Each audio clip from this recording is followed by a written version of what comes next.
네, 반갑습니다.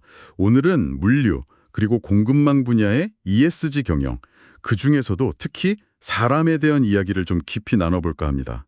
여러분께서 공유해 주신 자료가 마침 또 세계적인 물류 기업이죠. DHL의 사람 중심 ESG 전략에 관한 내용이더라고요. ESG, 그러니까 환경, 사회, 지배구조 중에서 오늘은 이 S, 사회적 책임 영역에 좀 더 집중해 보겠습니다. 네, 반갑습니다. 그 DHL 같은 경우 직원이 무려 60만 명에 달한다고 하죠. 이 거대한 규모의 직원들을 단순한 노동력으로만 보는 게 아니라 핵심 자산으로 보고 지속 가능한 성장을 추구한다는 점이 인상 깊었습니다. 이 접근 방식이 물류 산업에서 ESG의 S, 이 사회적 책임을 어떻게 구체화할 수 있는지 보여주는 아주 흥미로운 사례가 될 것 같습니다. 네, 딱 자료를 보니까 먼저 눈에 뜨는 게 DEIB더라고요. 다양성, 형평성, 포용성. 여기에 소속감까지. 단순히 다양한 사람들을 모으는 걸 넘어서 모든 직원이 공정한 기회를 받고 또 뭐랄까 진짜 자기 모습으로 일할 수 있는 환경. 그 소속감까지 추구한다는 거죠. 맞습니다. 그리고 중요한 건 이걸 그냥 말로만 하는 게 아니라 구체적인 목표랑 성과로 관리한다는 거예요. 예를 들어서 2025년까지 여성 관리직 비율을 30%로 만들겠다 이런 목표를 세웠는데 자료 보니까 이미 2024년에 꽤 달성해서 1.2%포인트나 높였다고 하더라고요. 직원 만족도도 82%면 상당히 높은 수준이고요. 아, 82%요? 네. 미국 쪽 DHL 익스프레스는 일하기 좋은 기업으로 인증도 받았다고 하고요.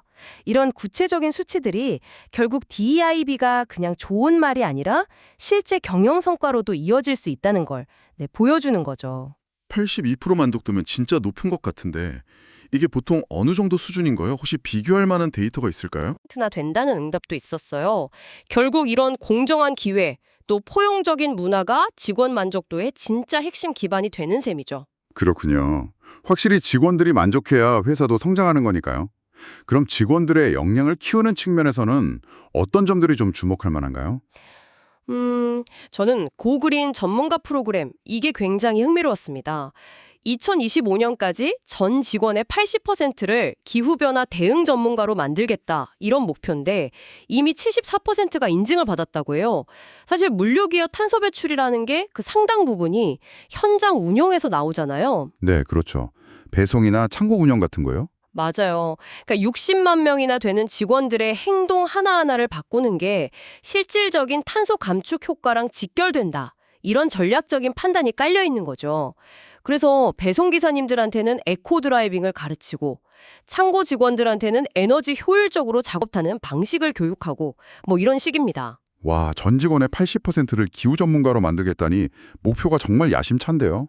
근데 동시에 다른 역량 강화 프로그램도 운영한다고요? 네, 그렇습니다. 서티파이드 프로그램이라고 해서 모든 직원을 각자 맡은 분야에서 최고의 전문가로 만들겠다, 이런 목표도 가지고 있어요. 그냥 일반적인 교육이 아니라 직무별로 딱 맞는 커리큘럼을 제공하고요. 심지어 VR이나 AI 같은 혁신 기술도 활용한다고 합니다. 멘토링도 물론 있고요. 이걸 통해서 전 세계 어디서든 DHL 서비스는 동일하게 고품질이다, 이런 기반을 다지는 거죠. 이것도 2024년 기준으로 벌써 74% 직원이 인증을 받았다고 하니까 꽤 높은 성과죠. 정말 체계적이네요. 네, 직원 한 명 한 명의 성장이 곧 회사의 지속 가능한 경쟁력이 된다, 이런 선순환 구조를 만들려는 의지가 강하게 보입니다. 그럼 이렇게 역량을 키운 직원들을 이끄는 리더십 그리고 조직 문화는 좀 어떤가요? DHL은 모든 사람이 위대한 리더가 될 수 있다 이런 철학을 강조한다고요? 맞습니다. 머리, 마음, 용기, 이 세 가지를 강조하는 리더십 모델이 있더라고요. 그러니까 전략적으로 사고하는 머리, 또 동료를 공감하고 배려하는 마음, 그리고 과감하게 도전하고 윤리적으로 결정하는 용기, 이 세 가지를 다 갖춘 리더를 지향하는 거죠. 모든 직원이요. 그리고 또 하나, 물류업 특성상 절대 빼놓을 수 없는 게 바로 안전 제일, 세이프티 퍼스트 문화입니다. 아, 안전 중요하죠, 정말. 네, 그래서 산업재해 빈도율, 이걸 LTIFR이라고 부르는데 Lost Time Injury Frequency Rate의 약자입니다. 근무 시간 100만 시간당 재해 발생 건수를 뜻해요.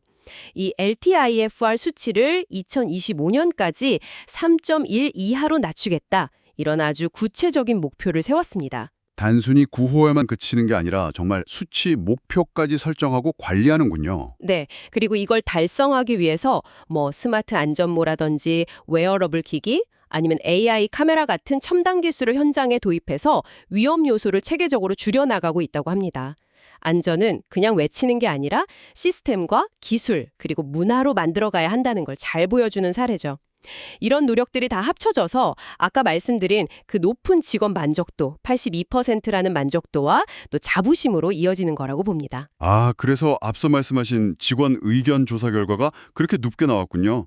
87%가 자부심을 느끼고 85%가 동등 대우를 받는다고 느낀다는 거요? 네, 그렇죠. 물론 경쟁력 있는 급여나 성과급 같은 금전적인 보상도 중요하지만 유연 근무제라던가 아니면 해외에서 일할 기회 같은 그런 비금전적인 요소들도 직원 만족에 큰 영향을 미치는 거고요. 결국 직원들의 목소리를 잘 듣고 그들의 기여를 제대로 인정해 주는 것. 이게 좋은 조직 문화의 핵심이라는 걸 보여줍니다. 오늘 이 DHL 사례를 쭉 들어보니까 ESG 경영에서 왜 사람에 대한 투자가 중요한지가 정말 명확하게 보이네요. 60만 명이나 되는 직원들이 그냥 단순히 일하는 사람이 아니라 기후변화에 대응하는 주체이자 혁신을 만드는 동력이고 또 안전 문화를 함께 만드는 핵심 파트너가 될 수 있다는 거잖아요. 맞습니다. 고그린 전문가 80% 달성, 여성 관리직 30% 이상 확보, LTFR.31 이하 달성 같은 그런 구체적인 목표를 딱 설정하고 이걸 꾸준히 관리하면서 앞으로 나아가는 모습이 정말 인상 깊었습니다.